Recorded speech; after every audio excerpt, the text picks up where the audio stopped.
Working with layers in Photoshop is one of the things that sets Photoshop apart from Lightroom.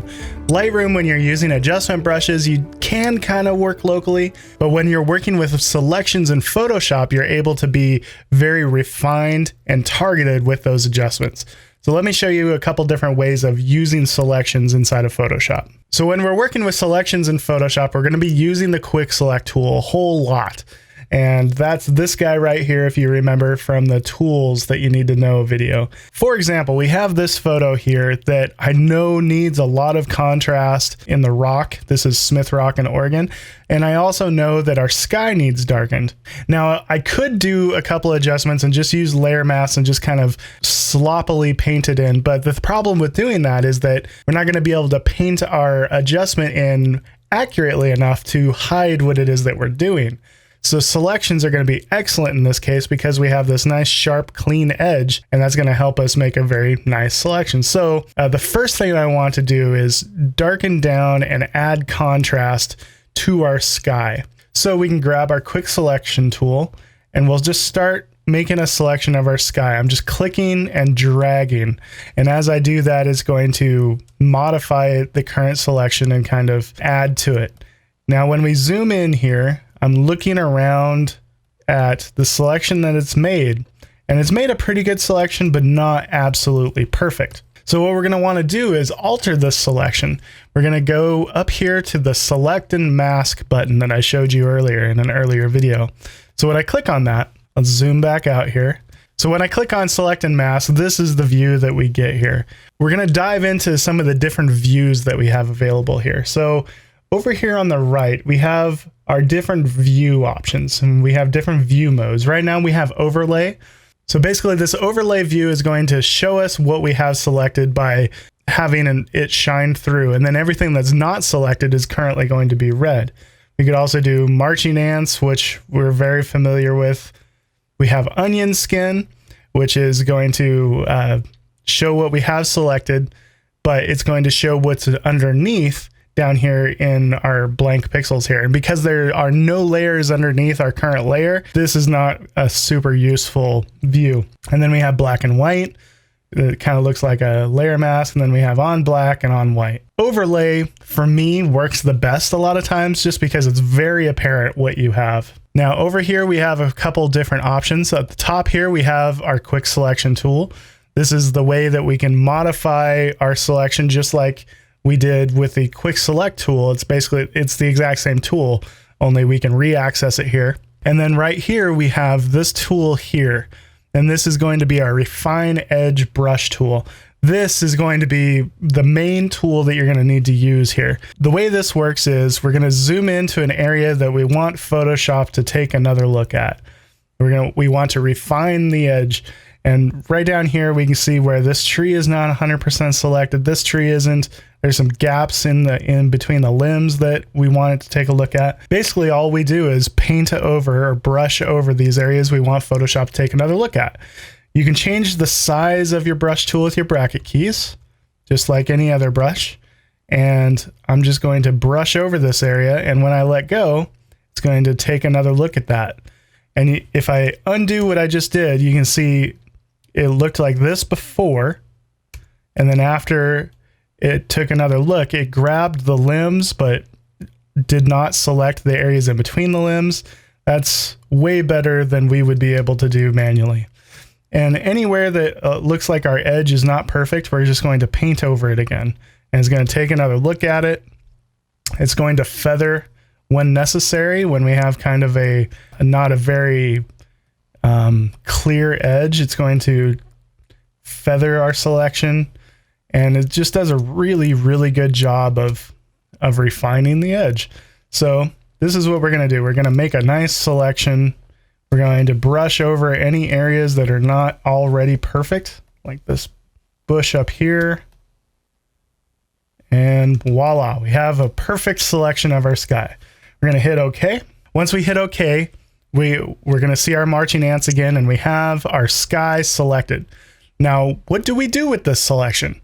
If I was to create any adjustment layer over here, it's going to automatically apply whatever is selected. It's going to apply that as a layer mask. So if I was wanting to darken down our sky, there's several different ways I could do it. I really like to use levels. It's just a way of kind of adding a contrast adjustment, but brightness contrast would work just as well. So let's try brightness contrast. So you can see right here, it's created this adjustment layer, a brightness contrast adjustment layer, and it's applied to this layer mask. So this is going to be the layer mask. Remember, with layer masks, white reveals, black conceals. I'm going to say this a million times so you remember. White reveals, black conceals. So with this particular adjustment, the only place that this adjustment is going to be seen is in our sky, which is perfect. So let's go here. As I bring down the brightness, you can see that we're darkening down our sky. We can add a little contrast so it doesn't get too flat. And we want to keep this fairly natural looking. Something like this. And what's cool about Photoshop is that at any time I can go back and I can change these particular adjustments. Let's say I just want to minimize the effect of what I just did. I can just lower the opacity of this particular adjustment layer and just kind of fade it in. So this is great. And as long as I don't create some kind of merge visible layer or put a pixel layer over the top of what we're doing right now, we can always go back and modify these changes. Okay, so the next thing I want to do is add a bunch of contrast to Smith Rock itself. It's looking very flat, especially compared to our sky. In this previous example, we created a layer mask from our selection. This time, we're going to create a layer mask before we make our selection and then paint through our selection and use it like a stencil or a guide. That way we can't bleed into our sky. So let me show you what I'm talking about. Let's create a new adjustment layer. We're going to create a levels adjustment layer. In this adjustment, I'm just going to look at what it's doing to the foreground, basically our rocks, our mountain, our river, everything other than the sky. So I want to darken it down a little bit, add some contrast this way, but I also want to add some highlight kick. So I'm going to drag this to the right here. And you can see that it's going to blow out some of the highlights in the sky, but it's really adding some nice contrast to the rocks itself. Something like this. And remember that we don't have to use all of this effect. Sometimes it's nice to have more effect available to you, but not use it all. That way, you know, you're not wishing you had more adjustment available. Now this adjustment is showing through everywhere, and I don't want it in a lot of the places that it's currently at. So we're going to hide all of this adjustment by inverting our layer mask. White reveals, which it is right now, black conceals. So if we want to change something from white to black, we're going to invert it, which is Control or Command I. So now we're back to that adjustment being hidden everywhere, and our photo's looking very flat. So now what we want to do is create our selection and then use it like a stencil. That way I can just paint through it onto our layer mask and use it like a stencil. One of the really cool things about layer masks is that I can go back to this selection that is perfect of our sky, and I can reselect it.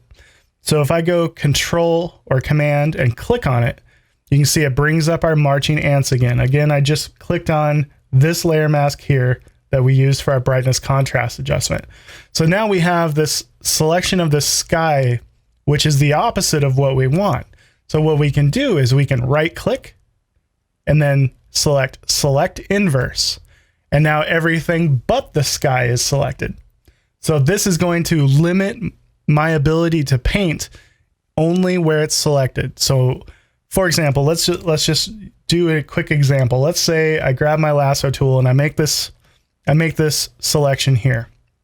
And this is my active selection.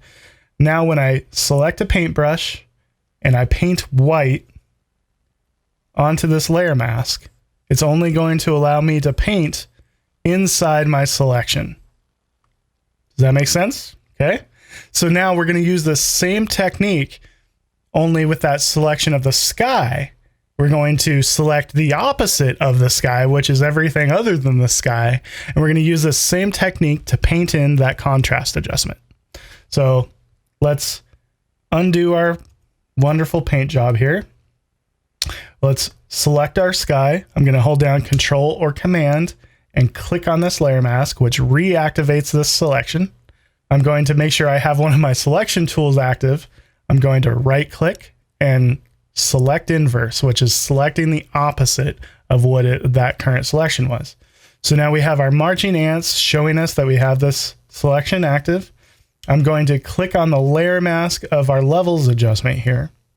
And now when I select white on my paintbrush, when I paint this in, it's not going to allow me to paint into my sky. It's only going to allow me to paint in to where our current selection is, which happens to be our rock face.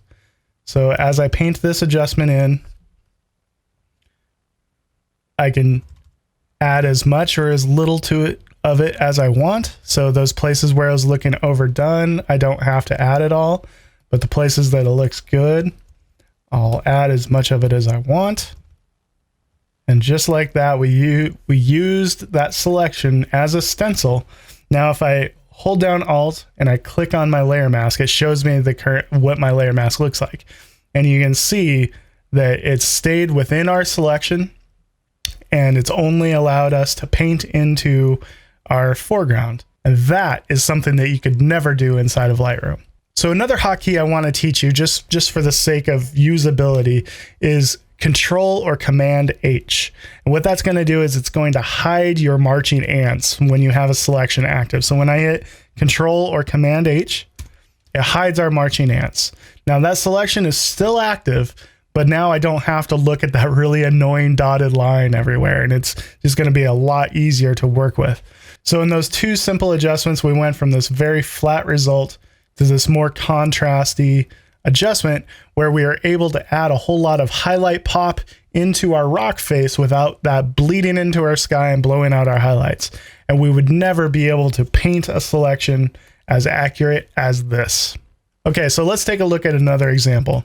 Here we have three distinct layers here. We have these rocks that are very, very dark. They're jet black in real life. And then we have this sky back here. I'd love to add some contrast to the sky, but I know that if I do that, it's just going to block up the shadows in the sky. So let's do just like we did before. Let's make a selection of that sky and paint in some contrast. Me personally, I love painting through a layer mask. That way I don't end up with really harsh edges. Because for example, we have this edge down here where if I add too much contrast, this edge is going to get very, very obvious. So what I'm going to do is I'm going to grab my quick selection tool. I'm going to make a quick selection of our sky area here. I'm going to click the select and mask button. And this is where we can refine our selection. I'm going to zoom in here, and anywhere that it's obvious that we didn't do a great job, I'm going to go up to my quick selection tool. I'm going to hold down Alt, which will subtract that from the selection. It's going to look at that area. When I let go, it's going to refine that. Make sure there's not any other big obvious mess ups here. Now I'm going to go to my refine edge tool and just hit some of this water area here. And the reason I want to do that is because it's going to kind of feather the selection here to where it's not quite as sharp and harsh of a line. There's a lot of options over here. There's a smooth, feather, contrast, but I personally find that the refine edge brush tool gives me the results that I need pretty much every time. And I don't use these adjustments very often because a lot of times the refine edge tool does a fantastic job. So I'm just going to paint over this edge, look for any wrongdoings up in our rock. There. Once that's done, I'm going to hit OK. And now we have a selection of our sky. Now, another thing that you can do is you can save a selection for later. And the way that you save a selection is in the Channels tab. So over here, we have our layers, paths, and channels. Now, if I go to Channels, and with a selection active, if I hit this button here, when I hover over it, it'll say Save as New Channel. When I click that, it creates this Alpha 1. And this is the way that you can save any selection as a channel, and you can come back to it for later. It's like just saving it for later. It's like the storage box for your selection. At any time, just like we did before, if I hold down Control or Command and click on it, it activates this as a selection. So let's go back to our layers here. Let's add some contrast to this scene. I'm going to do it with levels because that's the way I like to work. You can do the same thing with curves, but I'm going to look and watch what happens to our sky here. So I want to maintain some highlight pop. So I'm dragging this slider over here to the left, and then I'm going to grab this midtone slider and drag it towards my highlights. And I'm just kind of watching, making sure I'm not blowing out any highlights, but I want to add a lot of contrast and pop to our sky here. We'll try this slider here a little bit. Mostly I find myself using this midtones. That way we're not darkening things too much. I want to pause here and point out something. As we added a whole bunch of contrast to this particular shot, we now have a whole lot more saturation. And that's because contrast and saturation are linked. Anytime you add contrast, you're going to be adding saturation.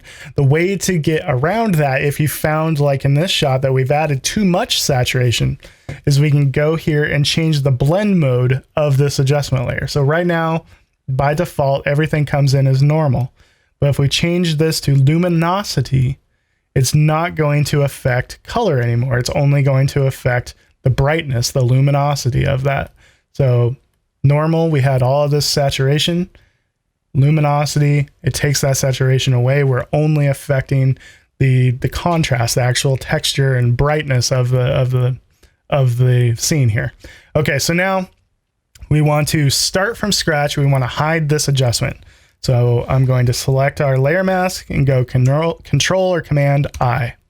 So now this is being hidden everywhere.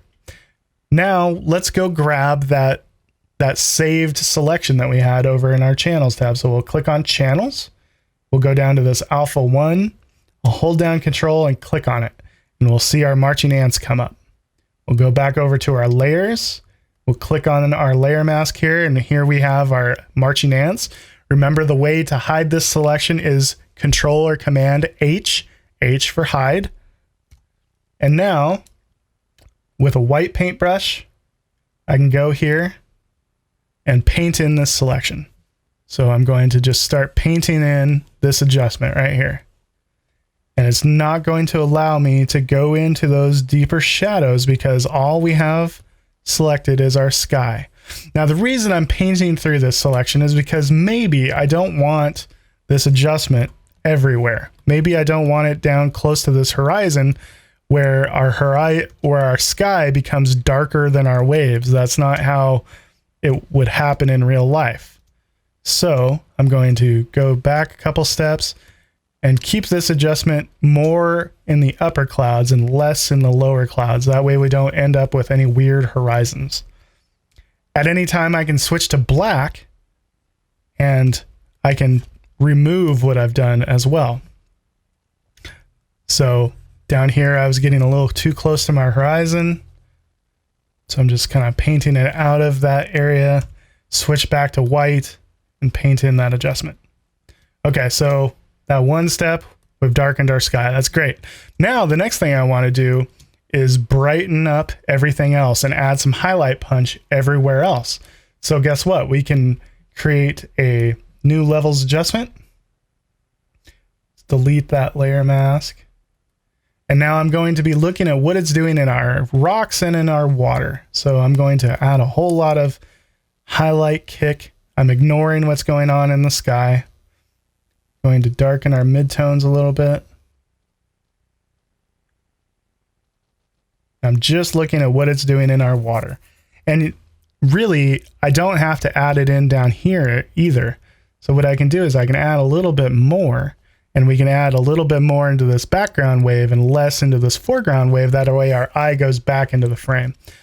Also down here with our levels adjustment, we have these, and these are our clipping points. These are our output points. And for example, if I grab this left one and drag it to the right, we start to get kind of this matte finish. And if I go too far, it looks terrible. But if I go just a little ways, we'll find that it kind of opens up our shadows, our deepest tones in those C stacks. And I think that'll work pretty well. So we'll do this. We'll put a layer mask on it. we'll invert that layer mask, Control or Command I. And so that adjustment is completely hidden. And now let's go back to our perfect selection of our sky, and we'll hold down Control and click on it. And now what we can do is we can go back to our layers, and with our any selection tool, like our lasso tool or quick selection tool, marquee tool, whatever, we can right click and select inverse. And now we've selected the opposite of our sky, which is exactly what we want. We want our foreground, not our sky. So I'm going to go to our layer mask, select my brush tool. I'm going to hide our marching ants, Control H. And now with a fairly high opacity, let's go to 70%. I'm going to paint white everywhere that I want this adjustment to come through. So I'll start up here, definitely want it in our C stacks, definitely want it in this background wave, a little bit in our foreground, but not too much because we want the eye to go deeper into the frame, not get stuck up in here. So I'm going to add all of this adjustment. We're going to keep an eye on this horizon line because stuff like this can happen. So what I'm going to do is I'm going to switch back to black. And I'm going to hide and remove that adjustment from those areas here. These transition zones are always where things will go wrong. So you want to make sure and keep a close eye on those areas and make sure you're not getting any strange artifacts from your adjustments. And you see, this is that area where we refined our edge and it's not working in that particular area. So what I'm going to do is switch to black, use the edge of my brush, which will feather that down like so. We're using the edge of the brush because it feathers outside of the brush, and we can use that to just subtly remove that adjustment from those areas. And if we decide that this adjustment is too much, which maybe it is, we can just lower the opacity of this layer like that. So with these two adjustments, we went from this to this. And I think that's one step closer to a better shot. So another way that you might find yourself using selections are anytime that you need to warp or transform or, shift things around. For example, if we wanted to, say, make these C stacks just a little bit taller, one of the things you can do is you can create a merge visible layer, which is Control-Shift-Alt-E. Remember, this is a version of our photo on its own pixel layer. That way we have this layer here. If we hide all the other layers, nothing changes because it's the current state of our photo on its own layer. So now what we can do is we can make a selection of the top half of our photo. Let's go from right about here. And then with this selection, I can either grab my move tool and move it, which we don't want to do. Put that back. Or I can go Control T or Command T for transform. And when I bring up this transform, and I think we'll probably hit on this again in the future, when I bring up this transform box here, I can right click and we have all these different options. Right now it's already on free transform, but we could warp. So when I do that, it gives me this grid and I can grab things inside of this grid and move stuff around. So this is useful anytime that you have some like wide angle distortion that you need to correct, or maybe you want to make that mountain peak just a little bit taller or something, or maybe something's leaning and it's bothering you because you're shooting either up or down and the wide angle distortion is leaning something one way. You can correct those leaning trees with this warp feature.